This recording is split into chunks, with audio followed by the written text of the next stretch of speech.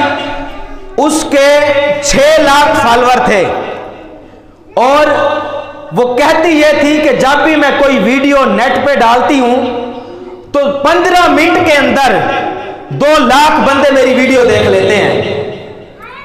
6 lakh follower ہے اور 2 لاکھ بندے 15 منٹ کے اندر اس کی ویڈیو کو دیکھ لیتے ہیں، یہ اس کی حقیقت تھی۔ لیکن جب مر گئی 3 دن تک کسی نے اس کا جنازہ نہیں پڑھا۔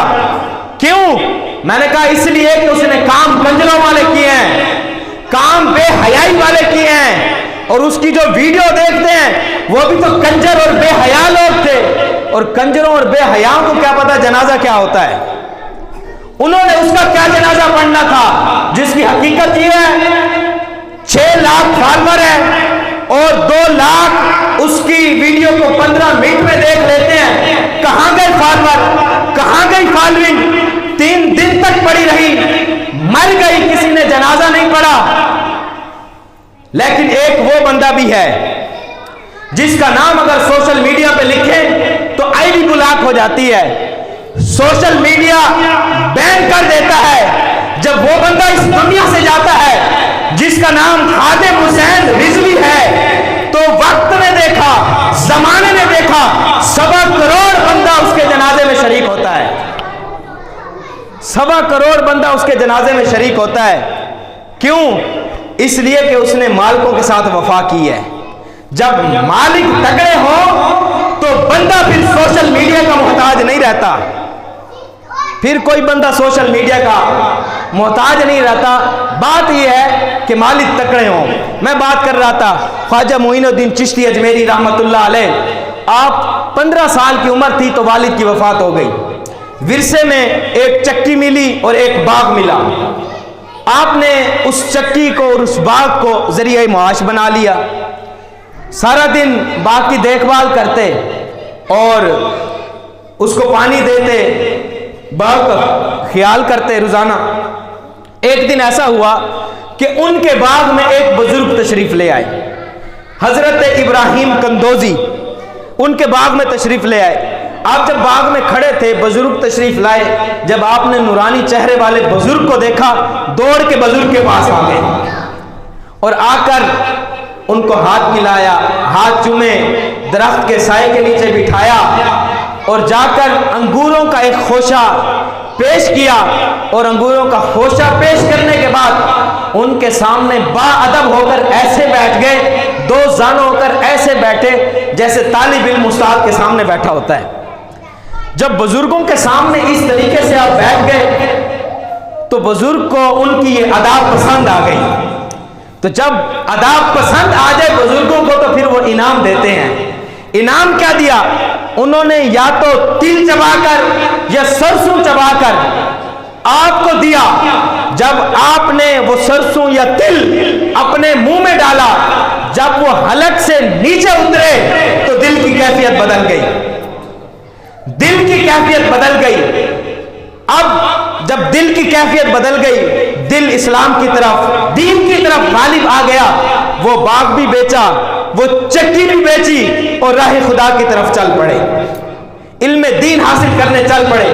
اور پھر آپ کو مرشد ملے، وہ با کمال مرشد خواجہ عثمان ہرونی، وہ آپ کو ملے۔ جب خواجہ معین الدین چشتی اجمیری کو آپ نے دیکھا، آپ کے پیر نے، تو آپ کے چہرے پہ مسکراہٹ آ گئی۔ فرمایا کہ اسی شہباز کی تو مجھے تلاش تھی، اسی شہباز کی تو مجھے تلاش تھی۔ آپ نے مرید فرمایا، مرید کرنے کے بعد آپ نے فرمایا کہ معین الدین وضو کرو، وضو کر لیا۔ فرمایا کہ 2 نفل پڑھو، 2 نفل پڑھ لیے۔ فرمایا کہ بیٹھ کر 1000 مرتبہ سورۃ اخلاص کی تلاوت کرو۔ جب یہ سب کر لیا، آپ نے فرمایا جاؤ اب ساری رات مجاہدہ کرو، پھر صبح آنا ہے۔ جب ساری رات مجاہدہ کیا اور صبح تشریف لائے، مرشد کے سامنے بیٹھے، مرشد نے فرمایا معین الدین ذرا زمین کی طرف دیکھ، کیا نظر آتا ہے؟ کہتے ہیں جب زمین کی طرف دیکھا تو تحت الثری مجھے ہر چیز نظر آ گئی. اور پھر فرمایا کہ معین الدین آسمان کی طرف دیکھ. جب آسمان کی طرف دیکھا پوچھا کہ بتاؤ اب کیا نظر آیا؟ کہا کہ حضور اللہ کا عرش نظر آ رہا ہے. اب جب یہ ہو گیا آپ نے فرمایا نہیں ابھی تیری منزل طے نہیں ہوئی, ابھی سفر باقی ہے. فرمایا پھر وضو کر, پھر 2 رکعت نفل پڑھ, اور پھر 1000 مرتبہ سورۃ اخلاص کی تلاوت کر, پھر ساری رات جا کے مجاہدہ کر, پھر صبح آنا. جب پھر سب کچھ یہ کیا, پھر صبح کو آئے, پھر مرشد پاک نے فرمایا معین الدین اب ذرا اپنی نظریں اٹھا کر آسمان کی طرف دیکھ کیا نظر آتا ہے. اب جب نظریں اٹھا کر آسمان کی طرف دیکھا کہا کہ حضور اب تو حجابات عظمت کے پردے بھی مجھے نظر آ رہے ہیں, اب تو حجابات عظمت بھی مجھے نظر آ رہے ہیں. فرمایا کہ نہیں ابھی بھی سفر باقی ہے. فرمایا ایک دفعہ یہ کام پھر کر اور پھر میرے پاس آنا. جب تیسری مرتبہ 2 نفل پڑھنے کے بعد 1000 مرتبہ سورۃ اخلاص پڑھنے کے بعد ساری رات مجاہدہ کرنے کے بعد آپ تشریف لائے تو مرشد کریم نے ایسے 2 انگلیاں کی, کہا معین الدین اب ان انگلیوں کی طرف دیکھ اور دیکھ کر بتا کیا نظر آتا ہے. جب معین الدین نے ان انگلیوں کی طرف دیکھا اور کہا حضور جو اوپر دیکھنے سے نظر آتا تھا, جو نیچے دیکھنے سے نظر آتا تھا, اب وہ سب کچھ ان 2 انگلیوں میں نظر آنے لگ گیا ہے. اب وہ سارا کچھ ان 2 انگلیوں میں نظر آنے لگ گیا ہے.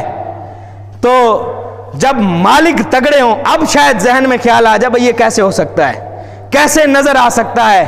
تو یہ بڑی بات نہیں ہے. مولانا روم نے مثنوی شریف میں لکھا ہے ایک مرتبہ آقا کریم صلی اللہ علیہ وآلہ وسلم آپ تشریف لائے تو جس طرح کوئی بندہ سامنے آئے تو ہم کہتے ہیں نا یار جلدی جلدی آ جا.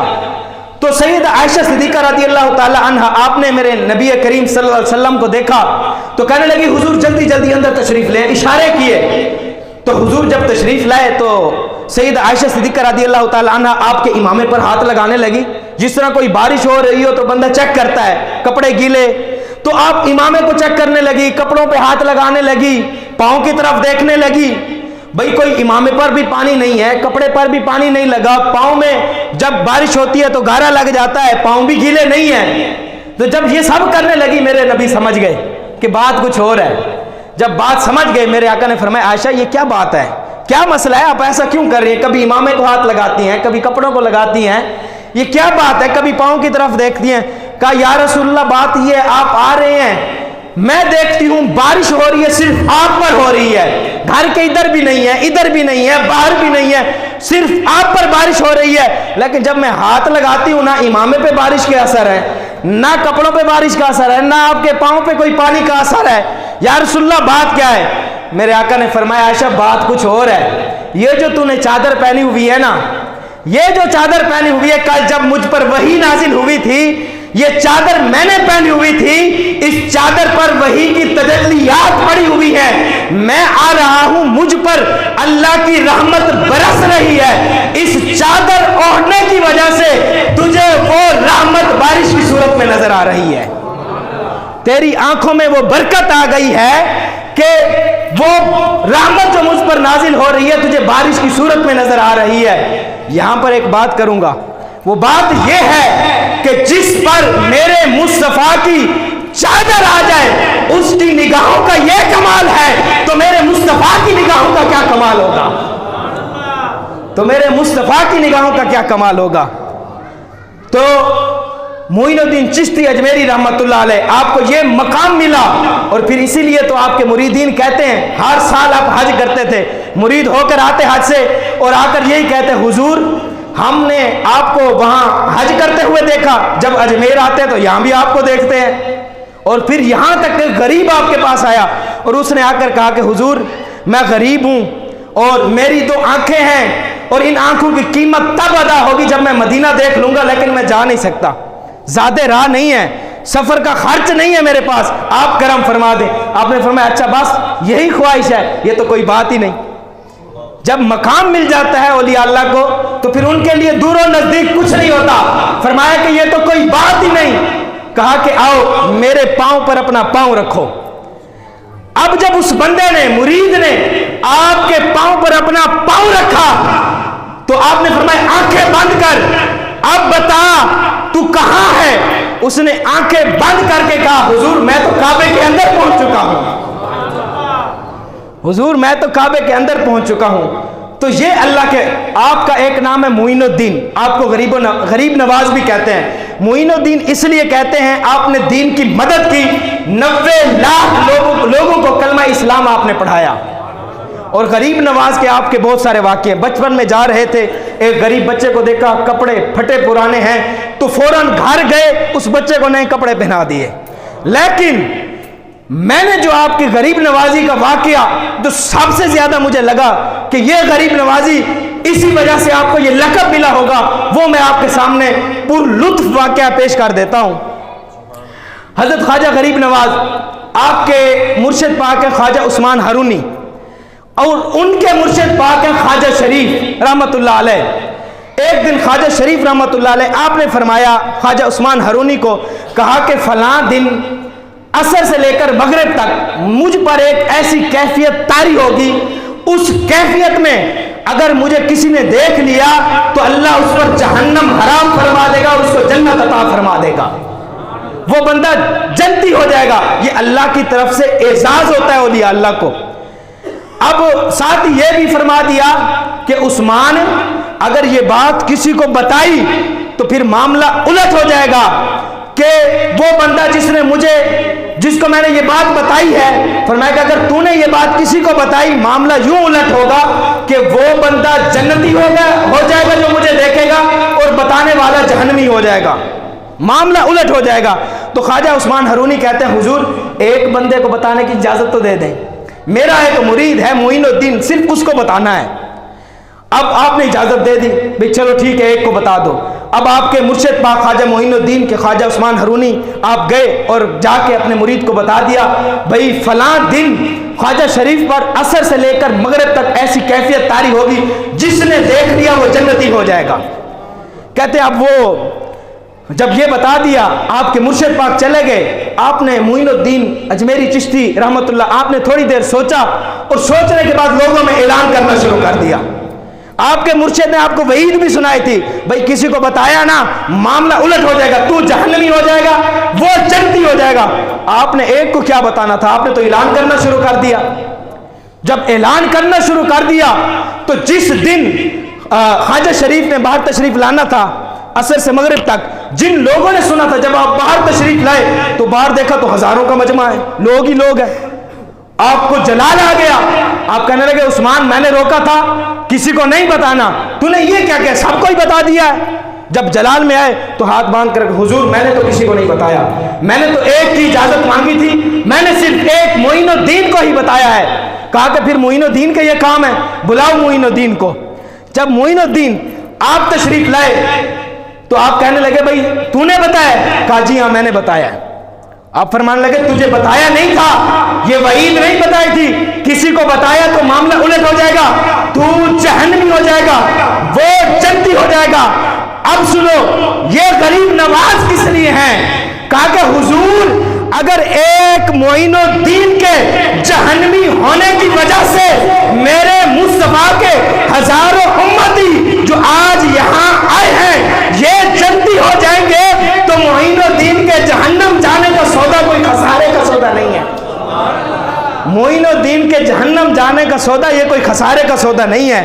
تو خواجہ شریف خواجہ عثمان ہارونی آپ کے دادا مرشد ہو گئے خواجہ معین الدین کے, فرمانے لگے تو معین الدین ہے, تو غریب نواز ہے. تو یہ اولیاء اللہ کے اندر صفات ہوتی ہیں. اور دعا کیسی ہوتی تھی اولیاء اللہ کی, دعا کیسے کرتے تھے, ہاتھ اٹھاتے اور دعا یہ کرتے, یا اللہ مجھے جہنم میں ڈال دے. کس لیے جہنم نہیں مانگنی چاہیے, لیکن اولیاء اللہ کس لیے مانگتے, یا اللہ مجھے جہنم میں ڈال دے اور پھر میرے جسم کو اتنا موٹا کر دے, اتنا موٹا کر دے کہ میرے جسم سے پوری جہنم بھر جائے اور میرے مصطفیٰ کا کوئی امتی جہنم میں نہ جائے. تو یہ اولیاء اللہ کا طریقہ ہوتا تھا. اللہ کریم سے دعا ہے اللہ تعالی ہمیں ان بزرگان دین کی سیرت پر عمل کرنے کی توفیق عطا فرمائے. وما علینا الا البلاغ المبین.